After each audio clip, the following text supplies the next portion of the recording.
반갑습니다. 오늘도 어김없이 아침에 백노무사 찾아뵙겠습니다. 오늘은 연차 휴가 사용 촉진에 대한 내용이고요. 이것에 대한 답변 드리도록 하겠습니다. 1년 이상 근무자의 연차 휴가 사용 촉진하는 회사에서의 방법, 연차 휴가 사용 촉진했을 때의 효력, 그리고 연차 수당 청구권이 있는지에 대한 포괄적인 답변 드리도록 하겠습니다. 질문이고요. 3년차 직장인입니다. 회사에서 작년에 연차휴가 사용 촉진을 했다고 올해 연차 수당을 못 준다고 합니다. 연차 수당을 못 준다고 한다. 이 말 중요하죠.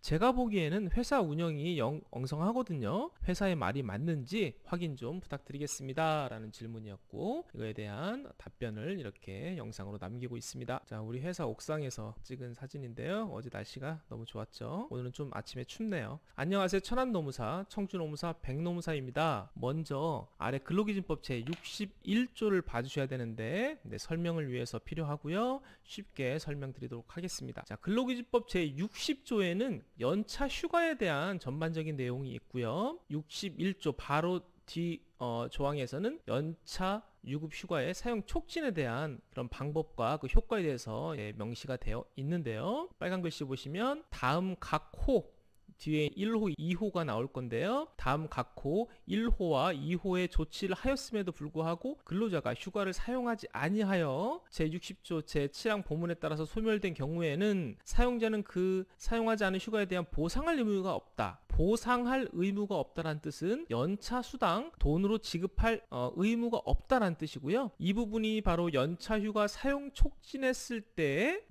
그 효력이라고 보시면 되겠습니다. 그러면 연차 휴가를 사용 촉진을 하려고 하는데 지금 이 영상 보시는 회사 관계자분들, 인사 담당자분들, 그리고 근로자분들 양쪽 다 보셔도 되는데요. 회사 입장에서는 이 사용 촉진을 제대로 하기 위한 방법을 제가 소개를 해드릴 거고, 근로자분은 회사가 사용 촉진을 제대로 한 게 맞는지 그걸 확인하시면 되겠습니다. 그래서 각 호의 조치 두 개에 대해서 안내를 하겠습니다. 첫 번째 제1호고요. 제60조 7항 본문에 따른 기간이 끝나기 6개월 전을 기준으로 해서 10일 이내에 사용자가 회사 말하는 겁니다. 근로자별로 사용하지 아니한 휴가일수를 알려주고 근로자가 그 사용 시기를 정하여 사용자에게 통보하도록 서면으로 촉구할 것이라고 되어 있는데 말이 좀 어려울 수 있어요. 그리고 이렇게 기간이 또 나와서 자, 우리가 연차휴가 사용 촉진을 하려면 회사에서 첫 번째 마련해야 될 그 토대가 회계년도 기준으로 연차휴가를 적용하는 게 좋습니다. 왜냐하면 회계년도 기준으로 예를 들어 1월 1일이라던가 3월 1일 기준으로 모든 근로자의 연차휴가 발생일을 통일을 시켜야 이렇게 이것들을 모든 근로자에게 적용을 할 수 있거든요. 그런데 그냥 입사일 기준으로 사용 촉진을 하려고 한다? 정말 머리에 쥐나는 겁니다. 그때부터는 인사 담당자는 일하기 정말 싫어지게 되는데 근로자별로 이 날짜를 다 맞춰야 되기 때문이에요. 뭐 생각해 보시면 금방 이해가 되실 겁니다.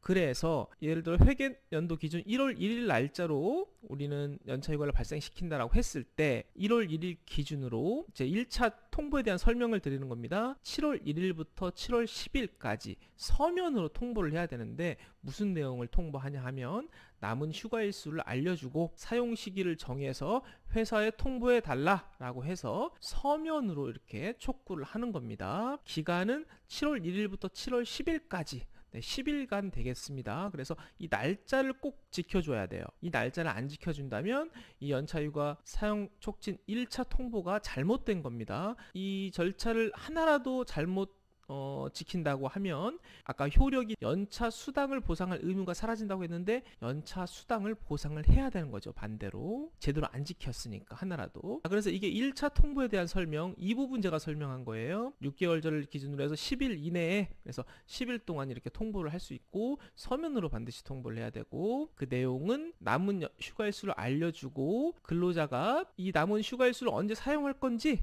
그거를 나에게, 회사에게 통보해 달라라고 이렇게 서면으로 통보하는 겁니다. 자, 어렵지 않죠? 네, 천천히 한번 이해해 보시고 글로도 한번 적어 보시고, 특히 이 날짜 지키는 거 회사 입장에서는 잘 지켜야 되고, 근로자는 이 날짜에 통보를 받은 게 맞는지 그걸 확인하시면 되겠습니다. 자, 2차 통보 바로 들어갈 건데요. 2호고요. 이렇게 촉구를 했음에도 불구하고 이런 것들을 통보하지 아니했어요. 그러면 2차 통보가 들어간다는 뜻인데요. 이 본문에 따른 기간이 끝나기 2개월 전까지 사용자는 근로자가 사용하지 아니한 휴가의 사용 시기를 정해서 근로자에게 서면으로 통보할 것이라고 했어요. 역시 여기에도 이제 기간이 나오죠. 그래서 이 기간을 또 따져봐야 되는데요. 2차 통보 설명입니다. 이 10일차부터 회계연도가 끝나기 2개월 전까지라는 뜻이에요. 그러면 10월 31일까지 기간은 좀 넉넉한 편이죠. 이때까지 회사는 연차 휴가일을 정해서 근로자에게 통보를 해줘야 됩니다. 네, 이때는 왜 해줘야 하냐면 근로자가 휴가일을 정해서 통보를 안 했잖아요, 회사에. 그러니까 이번에는 사용자가 정해주는 거예요. 아예 못을 박아서 너는 이때 휴가 가고 이때 휴가 가라 라고 정해주는 거죠. 그러면서 회사는 근로자가 한 명, 두 명이 아니니까 전체 근로자들 휴가일을 고려해서 분산해서 휴가일을 정해줄 수 있겠죠. 회사가 정해진 휴가일 통보해줄 수 있습니다. 그래서 이렇게 통보를 받으면 그 통보 받은 날로부터 12월 31일까지 그러겠죠. 회계연도 끝나는 날까지 연차휴가를 근로자는 사용을 해야 됩니다. 자, 근데 연차휴가를 이렇게 2차 통보까지 했고 이제 근로자가 사용을 해야 되는데 그 지정해준 날에 사용을 하지 않는 경우가 상당히 많습니다.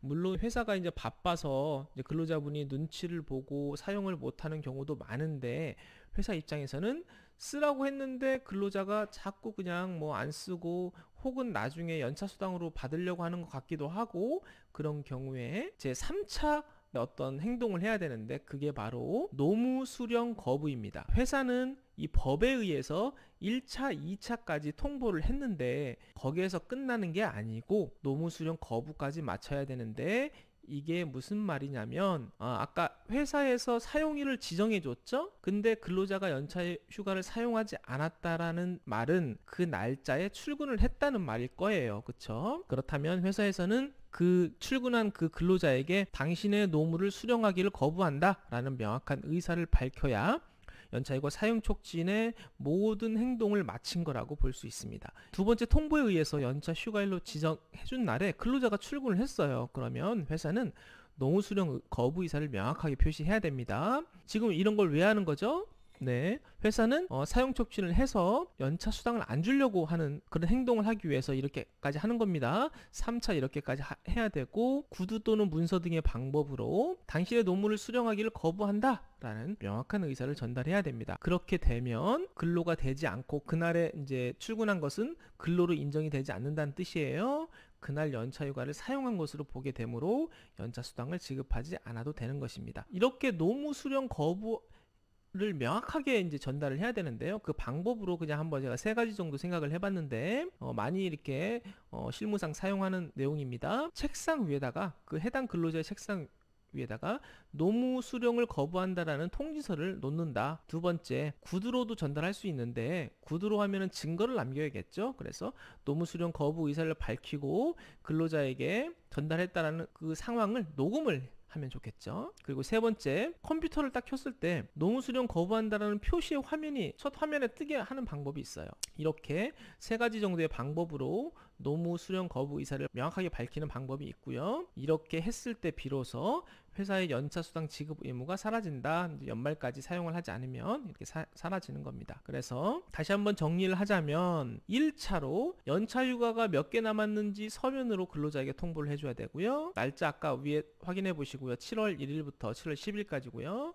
2차로 연차휴가 사용 날짜를 지정을 해서 서면으로 통보를 하게 됩니다. 그러면 근로자는 이 날짜에 사용을 해야 되는데 역시 또 사용을 하지 않겠죠. 그러면 3차로 그날에 지정한 날에 근로자가 출근을 했다. 그러면 노무 수령 거부 통보 위에 3가지 제가 소개를 했습니다. 그런 방식으로 통보를 하고요. 그럼에도 불구하고 근로자가 연차 휴가를 사용하지 않고 회계연도가 끝났다라고 하면 그 다음 해 1월 1일 날 연차 수당이 발생이 되지 않는다. 그래서 연차 수당은 그냥 발생되지 않고 연차 휴가 자체 그냥 소멸해 버린다. 그렇게 생각하시면 되겠습니다. 그래서 이렇게 회사 입장에서는 연차 휴가 사용 촉진을 제대로 하기 위해서는 3차까지 다 진행을 하셔야 되고요. 근로자 입장에서 회사에서 연차 수당을 안 준다라고 했을 때 우리는 사용 촉진을 했다라고 주장한다면 과연 이렇게 3차까지 제대로 날짜 맞춰서 노무 수령 거부까지 했는지 그거를 따져보시면 되고, 여기 하나라도 삐끗한다면 연차 수당은 소멸하는 것이 아니고 근로자분이 청구할 수 있다. 네, 거기까지 아시고 노동청